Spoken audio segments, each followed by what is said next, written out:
Welcome back to Social Science History class. Today we will move to the last chapter of history, that is chapter 9, Revolution and Unification of Nations. In this chapter, the main learning objectives are rise of nation states and their development, the cause and effects of the American War of Independence, the causes for French Revolution, and the unification of Germany. Now, let us move on to the chapter, The Rise of Nationalism in Europe. There was an emergency of modern age. It was the sign of the national monarchy. So what do we mean by monarchy? A monarchy, it is a form of government with a monarch as a head.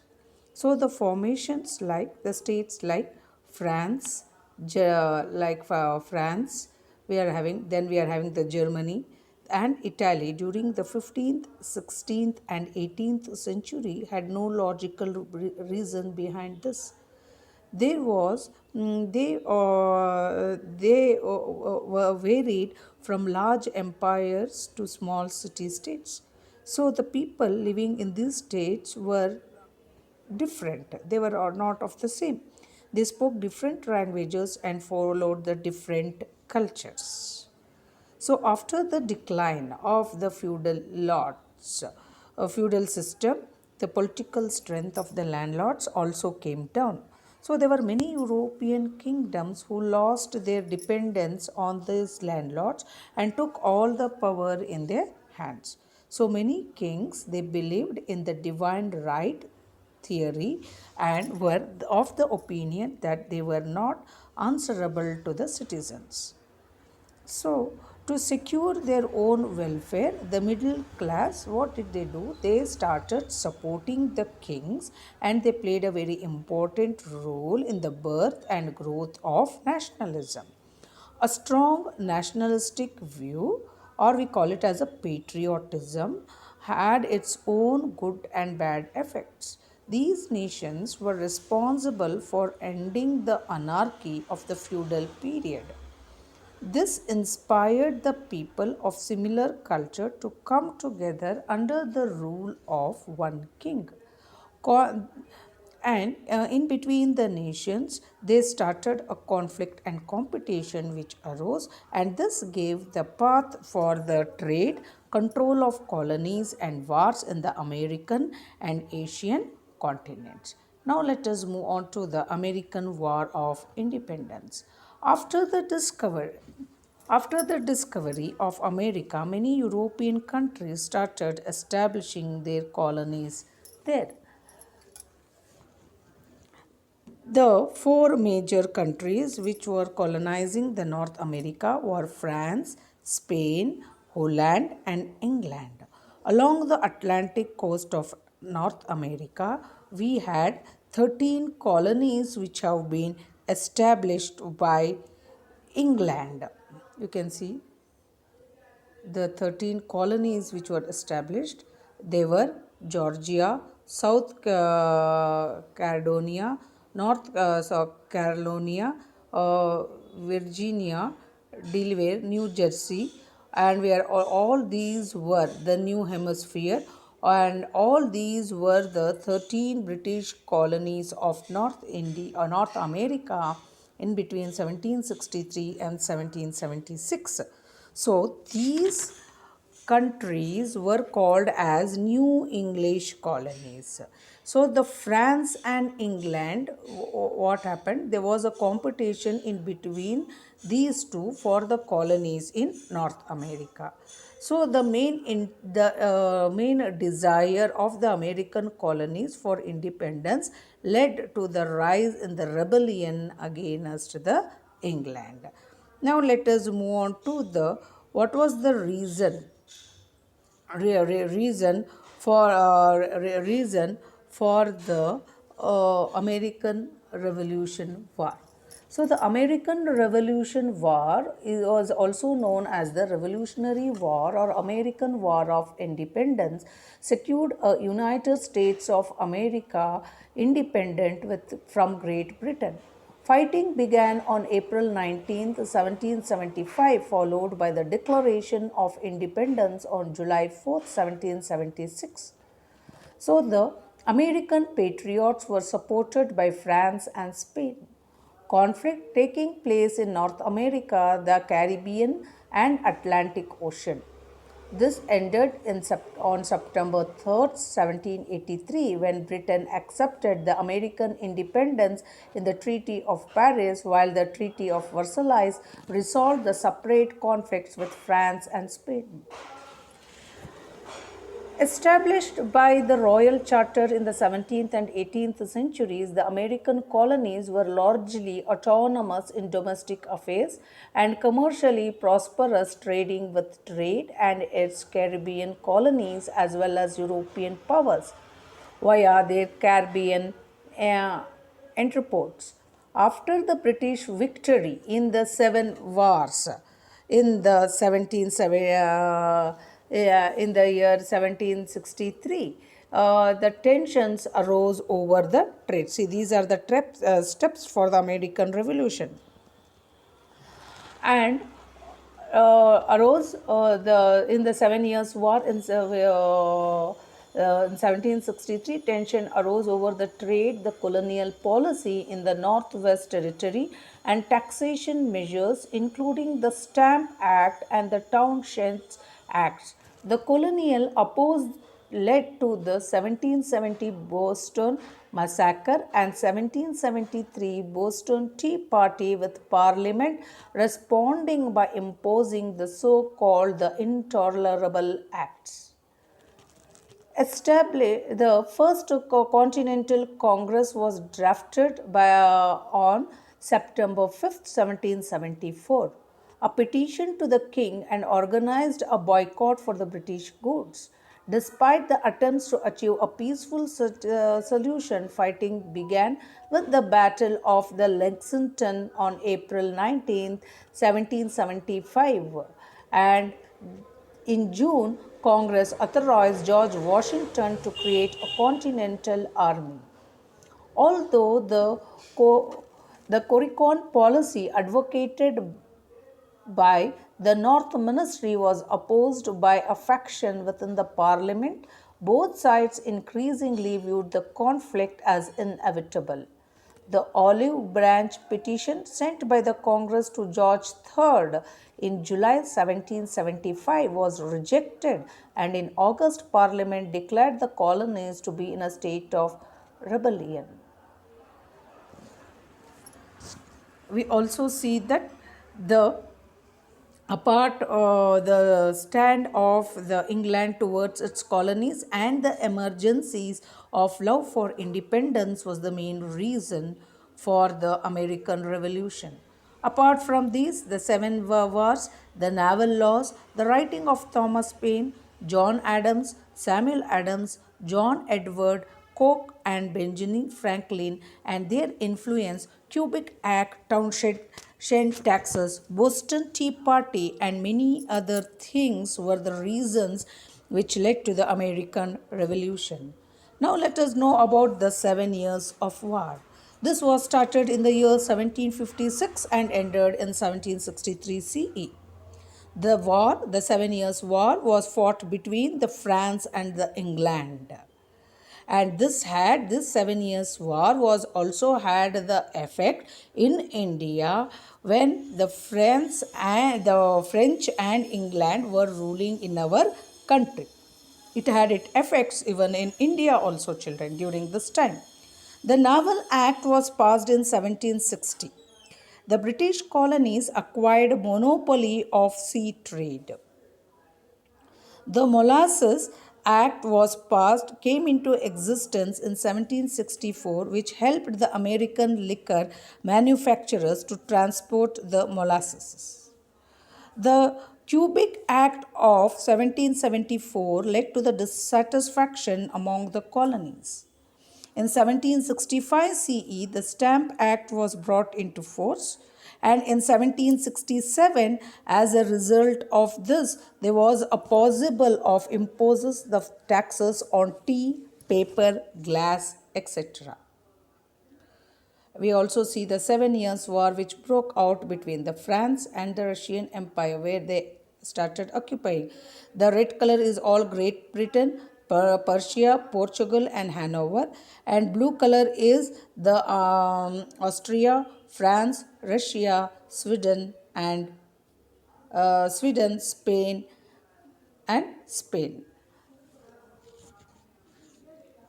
Now, these were the 13 colonies which I showed you. Now, we will move on to the next, that is the Boston Tea Party. Let us know about this Boston Tea Party.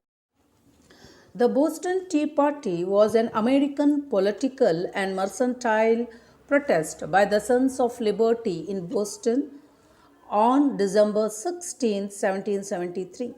The target was the Tea Act of May 10, 1773, which allowed the British East India Company to sell the tea from China in American colonies without paying taxes apart from those imposed by the Townshend Acts. The Sons of Liberty strongly opposed the taxes in the Townshend Acts in as a violation of their rights. Protesters, some disguised as American Indians, destroyed the entire shipment of the tea sent by the East India Company. The, the demonstrators boarded the ships and threw the chest of tea into the Boston harbor. The British government responded harshly, and the episode escalated into the American Revolution. The Tea Party became an iconic event of American history, and since then, the other political protests, such as the Tea Party movement, have referred to themselves as the historical successors to the Boston protest of 1773. The Tea Party was the culmination of a resistance movement throughout the British America against the Tea Act. Attacks which had been passed by the British Parliament in 1773. Colonists objected the Tea Act because they believed that it violated their rights as Englishmen to no taxation without representation, that is, to be taxed only by their own elected representatives and not by a British Parliament in which they were not represented. In addition, the well connected East India Company had been granted competitive advantages over the colonial tea importers who resented the move and feared the additional infringement on their business. Protesters had successfully prevented the unloading of tea in three other colonies. But in Boston, embattled royal governor Thomas Hutchinson refused to allow the tea to be returned to Britain. The Boston Tea Party was a significant event in the growth of the American Revolution. Parliament responded in 1774 with the Intolerable Acts, or we call it as a coercive acts, which among the provisions ended the local self-government and closed the Boston's commerce. Colonists up and down the 13 colonies in turn responded to the Intolerable Acts with the additional acts of protest and by conveying the First Continental Congress, which petitioned the British monarch for repeal of the attacks and coordinated the colonial resistance to them. The crisis escalated and the American Revolutionary War began near Boston in 1775. Now we will move on to the Declaration of the Independence. So, to discuss the prevailing situation, the representatives of the 13 British colonies of America met in Philadelphia in 1774 CE. They threatened to oppose and arm the rebellion and move to cut short their independence. The King of Britain declared this act as a revolt and sent military troops to suppress the same. The colonies had no options but to fight the British with the local arms. Like this, in like this on 19th April 1775 at Lexington, when a troop of colonies attacked the British, the American War of Independence began, and the Philadelphia Conference appointed George Washington as its commander. Now let us move on to George Washington. George Washington, he was commanded the Continental Army in the American Revolutionary War between 1775 and 1783. After serving as the President of United States, he briefly was in charge of the new army in 1798. Washington, despite his youth, played a major role in the frontier wars against the French and Indians in the 1750s and 1760s. He played the leading military role in the American Revolution. When the war broke out in the battles of Lexington and Concord in April 1775, Congress appointed the first commander in chief of the new Continental Army on June 14th. The task he took on was the enormous balancing regional demands, competition among his subordinates, morale among the rank and file attempts the Congress to change the Army's affairs too closely, request by state governors for support, and an endless need for the resource with which to fleet, clothe, equip, arm, and move the troops. He was not usually in command of many state militia units. In the early years of the war, Washington was often in the middle of the action, first directing the siege of Boston to its successful conclusion, but then losing New York City and almost losing New Jersey before winning surprising and decisive victories at the Trenton and the Princeton at the end of 1776 campaign session. At the end of the year in both 1775 and 1776, he had to deal with the expiring enlistment since the Congress had only authorized the Army's existence for single years. With the 1777 establishment of more permanent Army structure and the introduction of the 3-year enlistment, he built a reliable stable of experienced troops, although had a currency and supplies of all types were difficult to come by. In 1777, Washington was again defeated in the defense of Philadelphia, but sent critical support to Horatio Gates, and that made the defeat of the Beauregard at the Saratoga possible. Following a difficult winter at the Valley Fro and entry of France into the war in 1778, Washington he followed the British army as it withdrew from Philadelphia and back to New York, fought an ultimate inconclusive battle of Monmouth Court House in New Jersey. His activities for late 1778 and to 1718 were more diplomatic and organizational, as his army remained outside the New York, watching Sir Henry Clinton's army that occupied the city. He strategized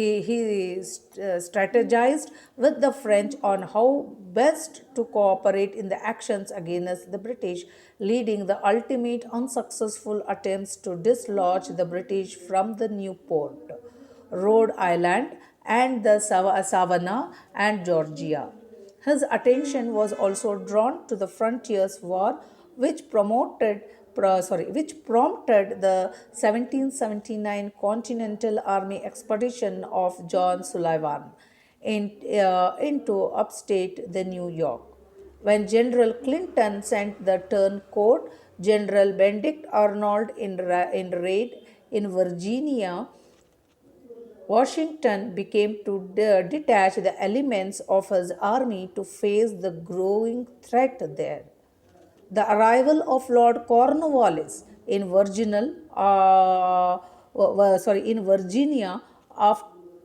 after the campaign in the South presented Washington with an opportunity to strike a decisive blow. His army and the French army moved south to face Cornwallis and a cooperative French navy under the Admiral de Jersey successfully disrupted the British attempts to control the Chesapeake Bay and completing the entrapment of Cornwallis, who surrendered after the siege of Yorktown in October 1781. The British, although the Yorktown marked the end of the significant hostilities in North America, the British, the British still occupied the British still occupied New York and other cities.